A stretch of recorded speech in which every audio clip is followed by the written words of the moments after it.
Welcome to British Focus, your go-to channel for the latest political updates and sharp analysis. Today was PMQs, and as always, Keir Starmer faced tough questions over the failures of his leadership. This session was no exception, and we'll break down how he was caught misleading the public. But that's not all. Stay tuned as we cover the biggest headlines from across the UK. Hit the like button, subscribe, and join our fast-growing community for more updates. Mr. Speaker, yesterday the Prime Minister set his growth test. He said if a policy is good for growth, the answer is yes. If it's not, the answer is no. This morning, the Chancellor embraced a series of Conservative policies. Although many are welcomed, they will take years to deliver.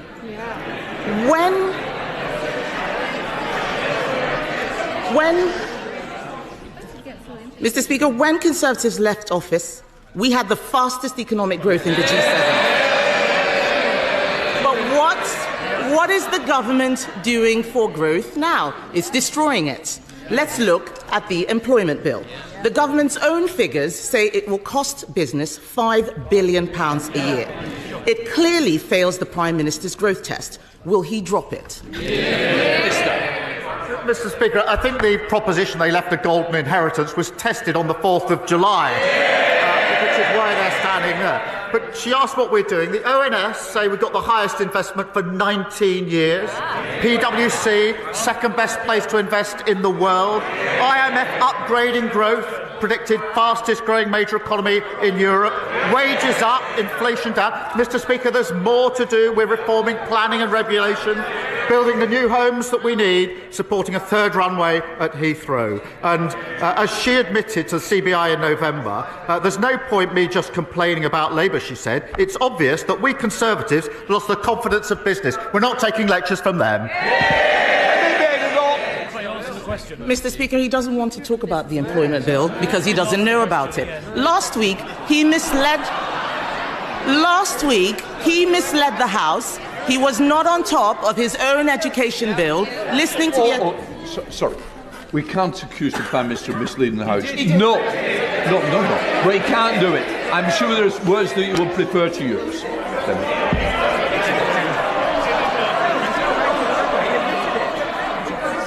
Mr. Speaker, last week he claimed to have laid down an amendment that he had not made.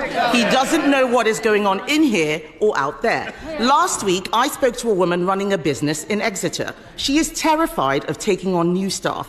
She is struggling to keep her head above water, dreading what this government will do next. She's not alone. The Federation of Small Businesses says 92% of small employers are concerned about the employment bill. Clauses 1 through 6 make it harder for business to hire new employees, often young people looking for their first job. This isn't an employment bill, it's an unemployment bill. Given these clauses, will he drop his bill and show that he is not anti-growth?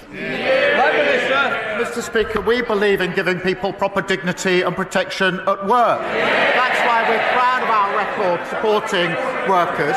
They consistently vote against any protection for working people. And her consistent refrain is that there should be less. But, Mr. Speaker, we are driving growth on behalf of working people.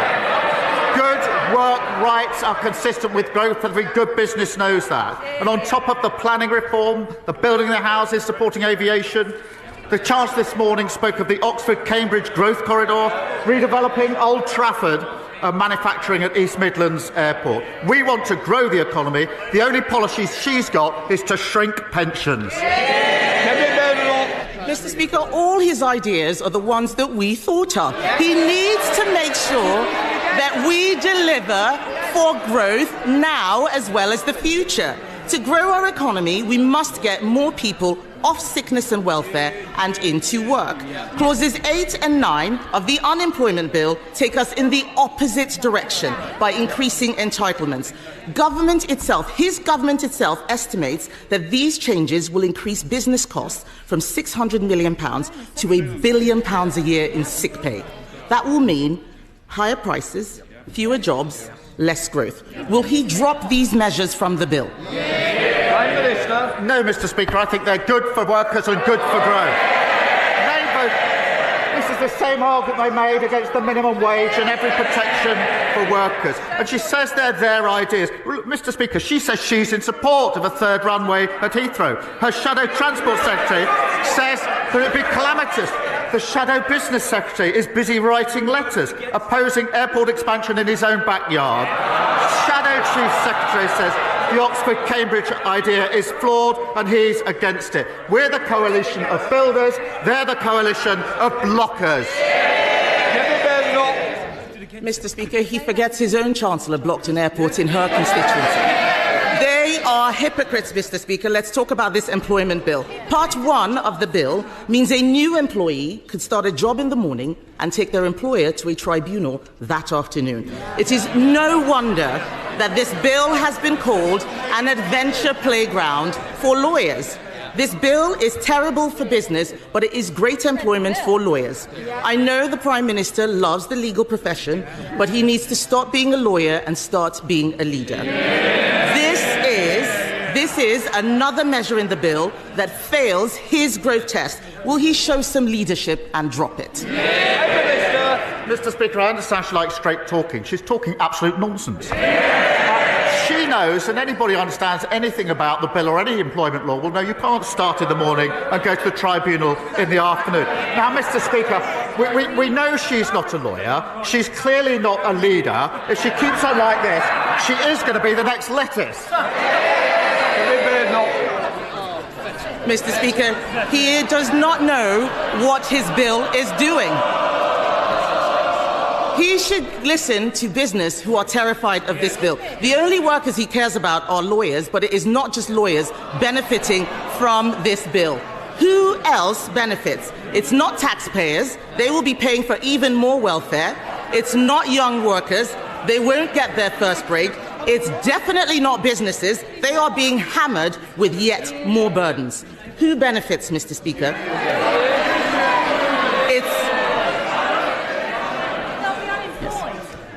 Who benefits? It's the trade unions. It's the trade unions.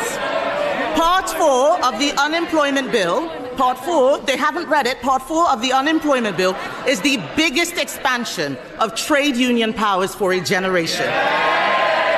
Exactly. Thank you. The public will have heard them cheer.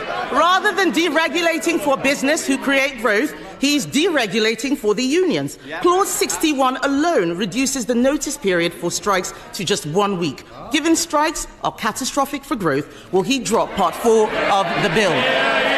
Prime Minister. Mr. Speaker, it's good for working people and it's good for the economy. And she should keep up. The CBI have welcomed our positive steps this morning. Their quotes.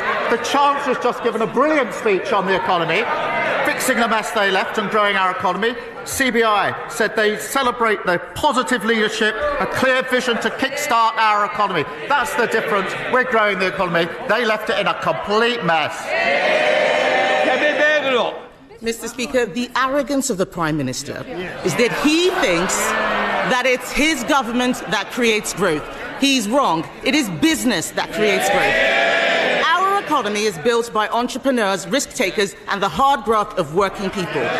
They know that you can't tax your way to growth. You can't borrow your way to growth. You can't legislate your way to growth. Other countries are serious about freeing business from red tape. President Trump is doing it in America. Argentina is taking a chainsaw to regulations. Even the EU is not going as far as this left-wing government. This bill will put us at the bottom of the pack. Add it to the jobs tax, the family business tax. It's no wonder wealth creators are fleeing Britain in droves. The Chancellor is desperately trying to save her reputation. She knows Labour have damaged growth. This bill manifestly fails the Prime Minister's own growth test. If he won't drop the unemployment bill, what is the point of his growth test?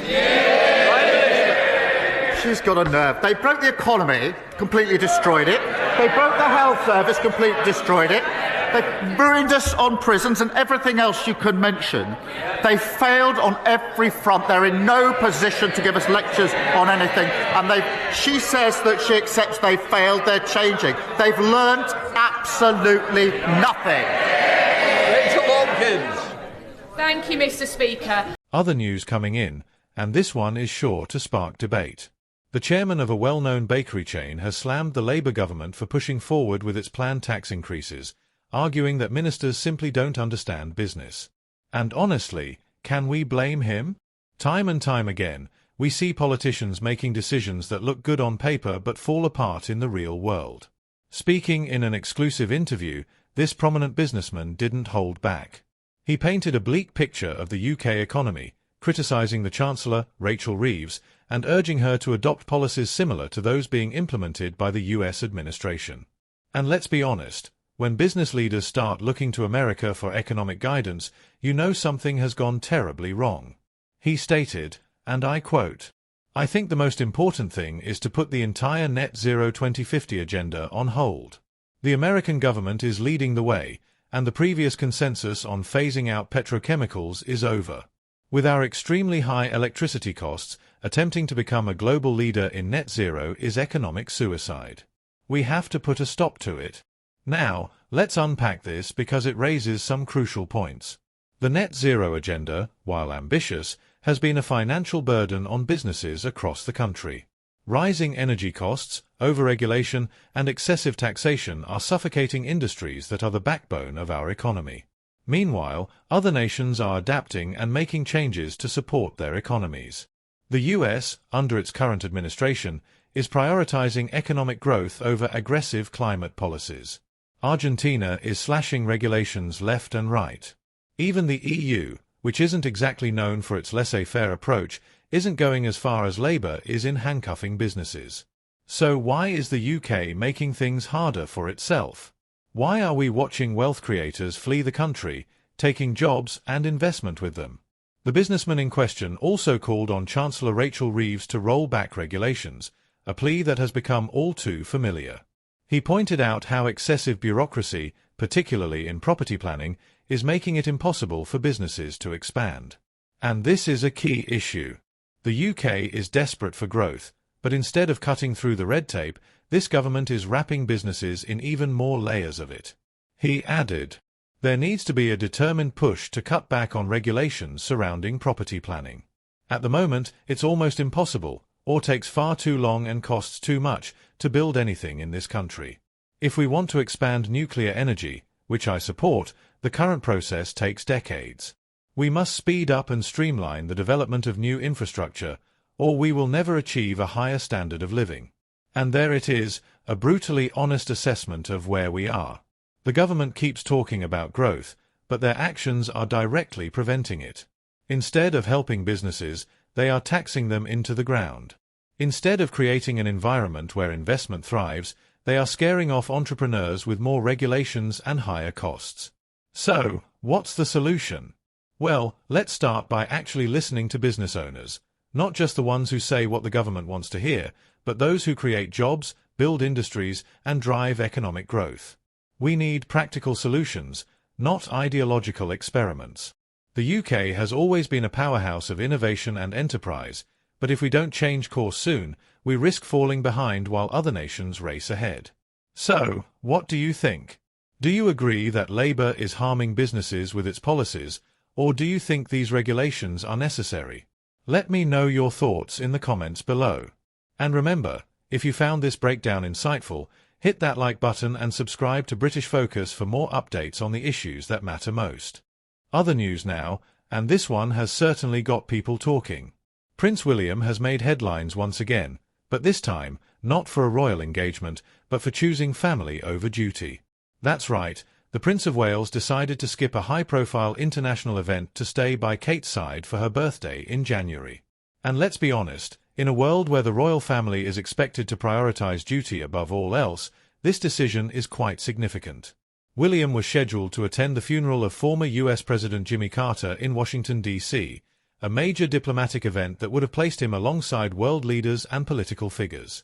Instead, he chose to remain in Britain, and in his place, Prince Edward represented the royal family at the ceremony. Now, this move has sparked a debate. Was it the right decision? Some argue that, as the future king, William has an obligation to uphold royal traditions and attend events of this magnitude, no matter the personal circumstances. After all, the monarchy's role is built on duty, service, and diplomacy, and missing a funeral of such importance could be seen as a diplomatic misstep. Others, however, believe this was a powerful and personal statement, a message that even royalty must prioritize their loved ones. Let's not forget that Kate has been under intense public scrutiny for years, balancing her royal duties while raising 3 children in the public eye. Unlike previous generations, where royal marriages were often strained by duty and distance, William is clearly making a conscious effort to put his family first. And honestly, can anyone blame him? After everything the royal family has been through, the media frenzy, personal losses, and the unrelenting public eye, perhaps taking one moment to celebrate a personal milestone is completely justified. Royal commentator Richard Fitzwilliams defended William's absence, explaining that King Charles himself recognized the exceptional circumstances facing the Prince and Princess of Wales over the past year. He noted, "I think under normal circumstances we would have expected William to attend, given Carter's significance as a former president, but this was a moment where personal priorities took precedence. And this brings us to a larger conversation. Should the royal family continue the old ways of unwavering duty, or is it time for a more modern approach?" Royal expert Ingrid Seward weighed in on this, suggesting that Kate would never have let her birthday interfere with royal duties if William had truly been expected to go.